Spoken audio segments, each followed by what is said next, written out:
నమస్తే. నేను మీ అశ్విని కుమార్. తమిళనాడు అసెంబ్లీ ఎన్నికలు దాని గురించి వెళ్ళే ముందు పుదుచ్చేరిలో కూడా ఈసారి ఎన్నికలు జరుగుతున్నాయి. పుదుచ్చేరిలో 30 అసెంబ్లీ స్థానాలు ఉన్నాయి. అట్లాగే 3 గవర్నమెంట్ నామినేట్ చేస్తుంది 3 స్థానాలు. ఈ 30 అసెంబ్లీ స్థానాలు ఎన్నికలు జరుగుతాయి. 4 జిల్లాలు ముఖ్యంగా పుదుచ్చేరిలో, అందులో పుదుచ్చేరి, కరైకల్, మహే, యానం. చాలా విచిత్రంగా ఉంటుంది. ఆంధ్రప్రదేశ్, తమిళనాడు ఇవన్నీ కూడా బోర్డర్లో ఉంటాయి ఆ రాష్ట్రానికి. లేదు, యూనియన్ టెరిటరీ అని చెప్పొచ్చు పుదుచ్చేరి. ప్రస్తుతం అక్కడ ఎన్డీఏ అధికారంలో ఉంది. 2026లో ఎన్నికలు జరగబోతున్నాయి. ఎవరు గెలవచ్చు ఏంటి అక్కడ పరిస్థితి? 30 స్థానాల్లో జనలోక్పాల్ ఒక సర్వే రిలీజ్ చేసింది. దానికి సంబంధించి ఎన్డీఏ 19 నుంచి 21 స్థానాలు గెలుచుకోవచ్చని, కాంగ్రెస్ కూటమి 5 నుంచి 7, అదర్స్ ఇండిపెండెంట్స్ కానీ అదర్స్ 3 నుంచి 4 స్థానాలు గెలుచుకోవచ్చు. తిరిగి మళ్ళీ అక్కడ ఎన్డీఏ అధికారంలోకి వస్తుంది అన్నది ఆ సర్వే చెప్తుంది. పుదుచ్చేరి ఎట్లా చూసినా కూడా మళ్ళీ ఎన్డీఏనే అధికారంలోకి వస్తుంది అక్కడ. ఎందుకంటే ఏఎన్ఆర్సీ పార్టీ ఎటువైపు ఉంటే వాళ్ళు గెలుస్తూ ఉంటారు. ఎన్డీఏతో జతకట్టింది. ఎన్డీఏ అక్కడ మళ్ళీ గెలవబోతోంది. తమిళనాడు, బెంగాల్ తర్వాత తమిళనాడు, అస్సాంలో కూడా ఎన్డీఏ వేవ్ చాలా క్లియర్గా ఉంది. మా NDA maximum land slide victory అని చెప్పొచ్చు అసెంబ్లీ ఎన్నికల్లో. తమిళనాడులో సార్ ప్రాసెస్ పూర్తయింది. టోటల్ నెంబర్ ఆఫ్ మొత్తం ఎలక్టోర్స్ ఎంతమంది ఓటింగ్ అన్నది సార్ అనౌన్స్ చేసింది. ఎన్నికల సంఘం చాలా క్లియర్గా అనౌన్స్ చేసింది. 5,67,00,000, అందులో పురుషులు 2,77,00,000, మహిళలు 2,89,00,000, ట్రాన్స్జెండర్స్ వీళ్ళు 7,671. ఇవన్నీ అని ఫైనల్ నెంబర్ ఎన్నికల సంఘం ప్రకటించింది తమిళనాడుకి. సో ఎన్నికలకి లైన్ అంతా క్లియర్ అయిందని చెప్పచ్చు తమిళనాడులో. మనం ఈ ఎలక్టోరల్స్ క్లీనప్ కనుక చూసుకుంటే 2021 స్టేట్ ఎలక్షన్స్ జరిగినప్పుడు 5,99,00,000 మంది ఓటర్స్ ఉండేవాళ్ళు. 2024 లోక్సభ ఎన్నికలకు వచ్చినప్పుడు 6,23,00,000 అయ్యారు. 2025 ఈ సార్ ప్రాసెస్ మొదలైనప్పుడు 6,41,00,000 మంది ఉన్నారు. సార్ ప్రాసెస్ పూర్తయి ఫైనల్ నెంబరు 5,67,00,000. డ్రాప్ ఆఫ్ మొత్తం మనం 32 లక్షలు అని చెప్పొచ్చు 2021 కన్నా కూడా. సో ఈ నెంబర్ ఏమైనా ఇంపాక్ట్ ఉంటుందా? తమిళనాడులో మొత్తం సినిమా స్టార్స్కి ఉన్నంత క్రేజ్ ఎవరికి లేదని చెప్పచ్చు. సినిమా స్టార్స్ మీదకి ఎక్కువ క్రేజ్ ఉంటుంది. కొత్తగా TVK cine actor Vijay, actor turned politician అని చెప్పచ్చు, పార్టీ లాంచ్ చేశాడు. ఆయన ప్రభావం ఎట్లా ఉంటుంది? మనం గతం చూసుకుంటే ఎన్నికలు డిఎంకే కింద విడిపోయాక డిఎంకే మొట్టమొదటి ఎలక్షన్ 1977లో ఫేస్ చేసింది. అప్పటి నుంచి ఇప్పటికీ 11 ఎలక్షన్లు జరిగినాయి. 11 ఎలక్షన్లో డిఎంకే 7 సార్లు గెలిచింది, డిఎంకే 4 సార్లు గెలిచింది. లాస్ట్ 49 సంవత్సరాలు మనం తీసుకుంటే డిఎంకే ఒక్కటే బ్యాక్ టు బ్యాక్ ఎప్పుడు కూడా తమిళనాడులో డిఎంకే కానీ డిఎంకే కానీ గెలుస్తూ ఉంటారు. డిఎంకే ఒక్కటే బ్యాక్ టు బ్యాక్ రికార్డు కొట్టింది. ఈసారి డిఎంకే ఏమన్నా కొట్టే అవకాశం ఉందనేది అయితే వెయిట్ చూడాలి. అన్ని పార్టీలు ఏదో ఒక ఎలియన్స్లో చేరినాయి. ఎన్డీఏ లేదా కాంగ్రెస్ ఎలియన్స్. ప్రస్తుతానికి తమిళనాడులో డిఎంకే ఎలియన్స్ అనమంటున్నారు, ఎక్కడ ఒప్పుకోవట్లేదు స్టాలిన్. సో డిఎంకే ఎలియన్స్లో చూసుకుంటే మనం కాంగ్రెస్ కూడా చేరుతోంది. అండర్స్టాండింగ్కి వచ్చారు డిఎంకే, కాంగ్రెస్. పవన్ ఖేరాకి రాజ్యసభ స్థానం డిఎంకే తరఫున తమిళనాడు నుంచి, అట్లాగే 25 స్థానాల నుంచి 30 మధ్యలో కాంగ్రెస్ కమిట్ అవుతుంది. సో డిఎంకేలో కూడా కాంగ్రెస్ జాయిన్ అవుతుంది ఎలియన్స్లో. అట్లాగే వీసీకే, లెఫ్ట్ పార్టీలు, ఎండిఎంకే, ఎంఎన్ఎం, ఐయుఎంఎల్ వీళ్ళు కాకుండా ఆశ్చర్యంగా డిఎండికే విజయకాంత్ పార్టీ కూడా స్టాలిన్ అలయన్స్లో చేరింది. అట్లాగే ఎవరు ఊహించినట్టుగా ఓపీఎస్ ఆయన కూడా వెళ్ళి స్టాలిన్కి మద్దతు తెలిపాడు. ఎన్డీఏలో చూసుకుంటే బీజేపీ, డిఎంకే, పిఎంకే, ఏఎంఎంకే, అట్లాగే టీఎంసీకి సంబంధించి వీళ్ళు కూడా అక్కడ అలయన్స్ ఫామ్ అయ్యారు. ఎలా ఉండిపోతుంది ఏంటి అని చాలా క్లియర్గా కనబడుతోంది. స్టాలిన్కి యాంటీ ఇన్కంబెన్సీ విపరీతంగా ఉంది. కానీ ఆ యాంటీ ఇన్కంబెన్సీ వేరే పార్టీ అలయన్స్కి అధికారంలోకి రావడానికి ఇప్పటికిప్పుడు ఎన్నికలు జరిగితే అవకాశం ఉందా?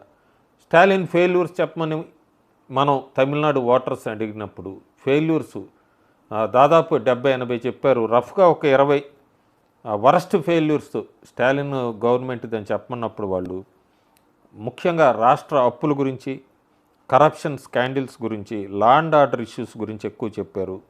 ఈ నీటికి సంబంధించిన కాంట్రవర్సీ, ఇన్ఫ్రాస్ట్రక్చర్ చాలా పూర్గా ఉందని చెప్పారు. క్రైమ్ రేట్ విపరీతంగా పెరిగిపోయిందన్నారు. కాస్ట్ పాలిటిక్స్ తమిళనాడులో కూడా విపరీతంగా ఉన్నాయన్నారు. స్కూల్ సేఫ్టీలంతా కూడా lapse అయిందన్నారు. Public transport worst అయిందన్నారు. Dynastic politics నడుస్తుంది, చూడలేకపోతున్నాం, తట్టుకోలేకపోతున్నాం అంటున్నారు తమిళనాడు ఓటర్సు. అట్లాగే డ్రగ్ డిస్ట్రిబ్యూషను, పోలీస్ మొత్తం వీక్నెస్ ఉంది, పోలీస్ స్ట్రక్చర్ మొత్తం అంతా అంటున్నారు. మహిళల్ని ఇల్ ట్రీట్మెంటు, ఇది తట్టుకోలేకపోతున్నారు. మహిళల్లో స్టాలిన్ ప్రభుత్వం మీద తీవ్ర వ్యతిరేకతకి ఇది ఒక కారణం అవ్వచ్చు.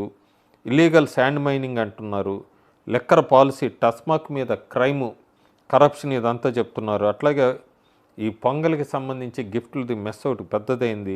మానిటరీ ప్రామిసెస్ ఎక్కడ అవలా, హ్యాండ్లింగ్ ఆఫ్ న్యాచురల్ కెలామిటీస్, ఈ వరదలు వర్షాలు వచ్చినప్పుడు స్టాలిన్ ఫెయిల్ అయ్యాడు, దానిలోని చెప్తున్నారు. ఈ హూచ్ కల్తీసారా ట్రాజిడీలో చనిపోయిన చాలా 50 మంది పైన చనిపోయారు. దీన్నన్నింటినీ కూడా స్టాలిన్ ఫెయిల్యూర్స్ కింద చెప్తున్నారు తమిళనాడు ప్రజలు. ఒక చిన్న ఎగ్జాంపుల్ కింద తిరునెల్వేలిలో శానిటేషన్ వర్కర్స్ అంతా కూడా వాళ్ళు తినే భోజనం అంతా కూడా ఎంత పూర్ క్వాలిటీలో ఉంది, అసలు ఏం బాగుంటలేదు, హెల్త్ ఇష్యూస్ వస్తున్నాయంటూ కూడా వాళ్ళు ఈసారి మేము వాళ్ళకి ఓటేయము డిఎంకేకి అని వాళ్ళు ఒక పెద్ద ప్రొటెస్ట్ కూడా చేశారు. సో ఇలాంటి సమయంలో చాలా మాటలు వినబడుతున్నాయి. అన్నామలై, తమిళనాడులో అన్నామలై అయితే మాత్రం బీజేపీకి ఒక వేవ్ తీసుకొని వచ్చాడు. ప్రస్తుతానికి ఆయన ఏమన్నా సైలెంట్గా ఉన్నాడా? తమిళనాడు బీజేపీలో కూడా గ్రూపిజం ఏమన్నా నడుస్తుందా? తమిళనాడులో బీజేపీకి ఓటేరా? తమిళనాడులో బీజేపీ లేదా అంటే అన్నామలై ఎఫర్ట్ వలన ఇదంతా మనం 2024 లోక్సభ ఎన్నికల్లో దాదాపు 80 లక్షల మంది బీజేపీకి ఓట్లు వేశారు. అది ఇప్పుడు డిఎంకే అలయన్స్లో లేదు బీజేపీ, అన్నా డిఎంకే అలయన్స్లో లేదు. కాబట్టి అక్కడ బాగానే ఓట్లు 80 లక్షలు అంటే బాగానే పడినాయి లోక్సభకి సంబంధించి బీజేపీకి. సో బీజేపీ ఓట్ షేర్ కూడా రిజల్ట్ని, తమిళనాడు రిజల్ట్ని ఆల్టర్ చేస్తుందనేది అయితే మనకి చాలా క్లియర్ అవుతుంది. అయితే చాలా సర్వేలు వచ్చినాయి. ఏ సర్వే వాళ్ళు వాళ్ళకి అనుకూలంగా డిఎంకే అంటే డిఎంకేకి ఇస్తున్నారు, అన్నా డిఎంకేకి ఎలియన్స్కి కొంతమంది ఇస్తున్నారు. ఇక్కడ ఏ సర్వే వచ్చినా కూడా యాక్టర్ విజయ్ ఇంపాక్ట్ అయితే ఎంతో కొంత చూపిస్తుంది. అన్ని సర్వేలు కామన్గా చెప్తున్నవే. సర్వేలో విజయ్ కొంతమంది 12% అంటున్నారు, కొంతమంది 19% అంటున్నారు, కొంతమంది ఇస్తే 23-30 స్థానాలు ఇస్తున్నారు, లేదా కొంతమంది 6 స్థానాలు ఇస్తున్నారు. ఏదైనా ప్రతి నియోజకవర్గంలో విజయ్ది ఓట్ షేర్ ఇంపాక్టు అది ఎవరి మీద ప్రభావం చూపిస్తుంది? ప్రస్తుతానికైతే ఎక్కువగా డిఎంకే మీద అంటున్నారు. రాను రాను విజయ్ కూడా చాలా తెలివిగా యుద్ధం నాకు డిఎంకేకే, అన్నా డిఎంకే ఎలియన్స్ ఎక్కడా లేదు అంటూ స్టాలిన్కి ఛాలెంజ్ విసురుతున్నాడు. స్టాలిన్తో కూడా నువ్వు కేంద్ర ప్రభుత్వం మీద పోరాటం ఎందుకు, ముందు నేను రాష్ట్రంలో నా మీద గెలిచి తర్వాత మాట్లాడంటూ విజయ్ అందరినీ కూడా ఫైట్ని డిఎంకే వర్సెస్ టీవీకే కింద టర్న్ చేయడానికి ప్రయత్నిస్తున్నాడు. కరూర్ స్టాంపేడ్ తర్వాత విజయ్ పాపులారిటీ తగ్గిపోయింది. కరెక్టే, కొన్ని రోజులు తగ్గిపోయింది, ఎక్కడ కనబడలేదు. కానీ తిరిగి సోమవారం నాడు వెల్లూరులో అతను జరిపిన సభ అదంతా కూడా మళ్ళీ లక్షల్లో ఒక్కసారి పోటెత్తారు. సో విజయ్ ఇంపాక్టు క్రౌడ్లో ఒక సినిమా యాక్టరు వీళ్ళని సినిమా యాక్టర్ కింద చూడడానికి వస్తున్నారా, ఈ ఓటు బ్యాంక్ వీళ్ళందరూ కూడా ఓటు బ్యాంక్ కింద మారుతుందా, ఇదంతా కూడా ఎవరికి అందని పల్సు. ప్రస్తుతానికి ఎవరికి వాళ్ళు 6% నుంచి 19-20% దాకా అయితే టీవీకేకి పార్టీకి ఓట్ షేర్ కింద ఇస్తున్నారు. 6% అయితే నెగ్లిజిబుల్, 20% అంటే మాత్రం పెద్ద మేజర్గా ఏదో ఒక పార్టీ కూటమికి అయితే దెబ్బ ఖచ్చితంగా పడుతుంది. ఈ ఓట్ వైబ్స్ అనే వాళ్ళ సర్వే ఒకటి రీసెంట్గా వచ్చిన జనవరిలో చేశారు, ఫిబ్రవరిలో చేశారు. ఓట్ వైబ్స్లో చాలా ఆశ్చర్యకర ఫలితాలు ఉన్నాయి. కొన్ని రాష్ట్రాల్లో బీజేపీ ఎట్లా స్ట్రాంగ్ అయిపోయి ఉందో ఒక 9-10 రాష్ట్రాల్లో కొన్ని పార్టీలు కూడా స్ట్రాంగ్ గ్రాస్ రూట్ లెవెల్లో బలపడిపోయి ఉన్నాయి. ఉదాహరణకి వెస్ట్ బెంగాల్లో టీఎంసీ తీసుకున్న, తమిళనాడులో డిఎంకే పార్టీ తీసుకున్న, అన్నా డిఎంకే ఉండేది జయలలిత మరణానంతరం కూడా 3 ముక్కలాట అయిపోయింది. డిఎంకే గ్రాస్ రూట్ లెవెల్లో చాలా స్ట్రాంగ్గా ఉంది. అట్లాగే కేరళలో మనం చూసినట్టుగా ఎల్డీఎఫ్, యూడీఎఫ్ చాలా స్ట్రాంగ్గా ఉన్నాయి. తమిళనాడుకు వచ్చినప్పుడు డిఎంకేలో ఇంకోటి కూడా ఉంటుంది, ఉచితాలకు బాగా అలవాటు పడిపోయారు. నేను చెప్పినట్టు స్టాలిన్ ఫెయిల్యూర్ ఎంత చెప్పినా కూడా ఉచితాలు అనేటప్పటికి అటువైపు చూస్తూ ఉంటారు తమిళ ఓటర్స్ ఎక్కువ, అందులో ఎటువంటి సందేహం లేదు. సో ఇప్పటికీ కూడా డిఎంకే లెడ్ ఎలియన్సే అన్నా డిఎంకే కూడా కన్నా కొద్దిగా లీడ్లో ఉంది.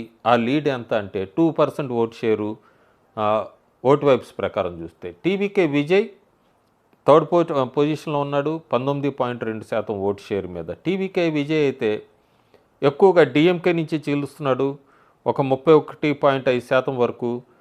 19.9% అన్నా డిఎంకే ఓట్లు కూడా చీలుస్తున్నాడు. సో దీన్ని బట్టి అర్థమవుతుంది టీవీకే పార్టీ ఒక ఛాలెంజ్ విసురుతోంది డిఎంకేకి, అన్నా డిఎంకేకని. మైనారిటీ ఓటర్స్ అంతా కూడా కోర్ బేస్ డిఎంకే వైపు చూస్తున్నారు. అన్నా డిఎంకే వైపు ఎస్సీ, ఓబీసీలు, జనరల్ కేటగిరీ జీసీ వాళ్ళు కూడా చూస్తున్నారు. ఇంకా ఇక్కడ 2 కీన్ పాయింట్స్ ఉన్నాయి. ఒకటి, డిఎంకే గవర్నమెంట్ మీద నెగిటివ్ ఎక్కువ ఉంది, 41.9%, పాజిటివ్ 36.1% ఉంది ఈ సర్వే ప్రకారం. అట్లాగే యాంటీ ఇన్కంబెన్సీ 53% ఉంది. ముఖ్యంగా స్టాలిన్ కన్నా కూడా సిట్టింగ్ ఎమ్మెల్యేల మీద ఎక్కువ వ్యతిరేకత ఉంది. దాన్ని మనం చూడాలి, స్టాలిన్ ఎమ్మెల్యేలని మారుస్తాడా లేదా అదే వాళ్ళతో నడుస్తాడా, దాని మీద కూడా ఈ రిజల్ట్ ఇంపాక్ట్ అవుతుంది. అట్లాగే స్ట్రాంగ్ మూడ్ ఉంది, చేంజ్ ఆఫ్ గవర్నమెంట్ని మార్చాలని తమిళనాడులో స్ట్రాంగ్ మూడ్ అయితే ఓటర్స్లో కనబడుతుంది 2026లో మార్చాలని. దాన్ని ఎంతవరకు అనేది చూడాలి. ఎందుకంటే చీఫ్ మినిస్టర్లో మాత్రం మళ్ళీ స్టాలిన్కే ఓటేస్తున్నారు, బెస్ట్ చీఫ్ మినిస్టర్గా 33%. ఈపీఎస్ సెకండ్ ప్లేస్లో ఉన్నాడు, విజయ్ థర్డ్ ప్లేస్లో 23%తో ఉన్నాడు. యూత్ మాత్రం ఎక్కువగా 18 నుంచి 24%, ఫస్ట్ టైం ఓటు 24 సంవత్సరాల వాళ్ళు ఓటు వేస్తున్న వాళ్ళంతా కూడా సినీ యాక్టర్ వైపు ఎక్కువ ఉన్నారు. మహిళల్లో చీలికుంది, కొంతమంది విజయ్ వైపు ఉన్నారు, కొంతమంది అన్నా డిఎంకే వైపు ఉన్నారు. ఈ మహిళా ఓటర్స్ ఎక్కువ కూడా చీఫ్ మినిస్టర్గా అన్నప్పుడు. అట్లాగే అందరూ అనుకుంటున్నట్టుగా అన్ఎంప్లాయ్మెంట్ వీటన్నిటికన్నా ఓటర్స్ ఈ డ్రగ్స్ మీద, ఆల్కహాలిజం మీద ఎక్కువగా కన్సర్న్ ఎక్కువ చూపించారు, దాదాపు 20% మంది. ఉమెన్ సేఫ్టీ కన్నా వీటన్నిటికన్నా కూడా ఈ డ్రగ్స్, ఆల్కహాలిజం పెరిగిపోయింది బాగా, దీని గురించి ఆలోచించాలంటున్నారు. డెవలప్మెంట్ గురించి చెప్పమంటే కేవలం తమిళనాడులో 2.2% మాట్లాడుతున్నారు. దీన్ని బట్టి మనకు అర్థమవుతోంది తమిళనాడులో దేని గురించి ఎక్కువ ఓటర్స్ ఆలోచిస్తున్నారని. చాలా మారుతూ వచ్చింది, ఒక్కొక్క సర్వే ఒక్కొక్కటి తీసుకుంటే మనం ఎల్టీవీ న్యూస్ డిఎంకే కూటమికి ఇస్తున్నారు 129 స్థానాలు. అలాగే ధరోహర్ వీళ్ళు కూడా ధరోహర్ వాయిస్ వీళ్ళు 129 ఇస్తున్నారు డిఎంకే అలియన్స్కి. స్పిక్ మీడియా మాత్రం అన్నా డిఎంకే కొద్దిగా లీడ్ ఇస్తుంది, 104 స్థానాలు గెలుచుకోవచ్చని. 118 హాఫ్ ఏ మార్కు తమిళనాడులో గెలవాలంటే, అధికారంలోకి రావాలి అంటే. సో సి ఓటర్ తీసుకుంటే మనం పర్సంటేజ్లో చూస్తే ఓట్ షేర్లో డిఎంకే చాలా ఎక్కువ ఉంది అన్నా డిఎంకే కన్నా. ఇక్కడ ఒక క్లారిటీ అయితే చాలా క్లియర్గా ఉంది, రైతులు, ఫార్మర్స్ మాత్రం అన్నా డిఎంకే వైపు మూవ్ అవుతున్నారు. కానీ రైతులు అన్నా డిఎంకేకి ఓటేస్తే అన్నా డిఎంకే గెలవదు. ఇప్పటికే డిఎంకే కూటమికే అడ్వాంటేజ్ కనబడుతుంది. ఈ రిజల్ట్స్ అంతా కూడా ఇక్కడి నుంచి అన్నా డిఎంకే ఎట్లా ప్రచారంలోకి వెళ్తుంది, విజయ్ ఎంత ఓట్ షేర్ స్ప్లిట్ చేసుకుంటాడు, దీన్నన్నిటి మీద ఫలితాలు ఆధారపడి ఉన్నాయి. కానీ ఫిబ్రవరి వరకు మాత్రం స్టాలిన్ మళ్ళీ ఒకసారి సీఎం అయ్యే అవకాశాలు స్పష్టంగా కనబడుతున్నాయన్నది ఎక్కువ సర్వేలు చెప్తున్నాయి. Thank you.